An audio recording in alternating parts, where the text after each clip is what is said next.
Let us see the mismatch repair in eukaryotes. So the eukaryotes have proteins that are homologous to mut S and mut L, but they lack homologs to mut H.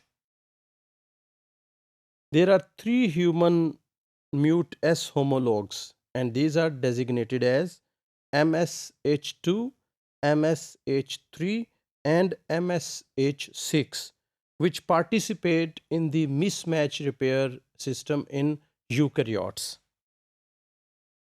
MSH2 and MSH6, they both combine to form a heterodimer called mut S alpha. Similarly, MSH2 and MSH3, they also combine to form a second heterodimer which is called mut S beta.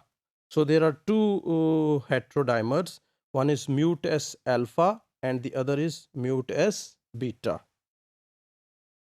The structures of mut S alpha and mut S beta are thought to be similar to the mut S homodimer in bacteria. So structurally they are quite similar. Mut S alpha initiates mismatch repair at single mismatch and small insertion deletion loops, whereas mut S beta only initiates mismatch repair at insertion deletion loops of various sizes. So this is the difference between mut S alpha and mut S beta. Mut S alpha can start mismatch repair whenever there is a single mismatch or there are small insertions or deletions.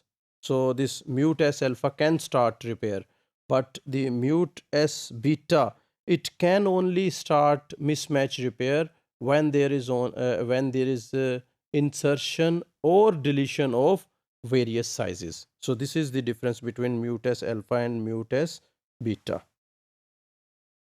Mammalian homologs of the bacterial mut L protein that participate in mismatch repair are designated as MLH1 and PMS2, and the heterodimer containing these two subunits is called mut L alpha. Paul Modric and co-workers have reconstituted human mismatch repair system in vitro, that is outside the cells. In vitro means outside the cells. A strand break on either side of the mismatch,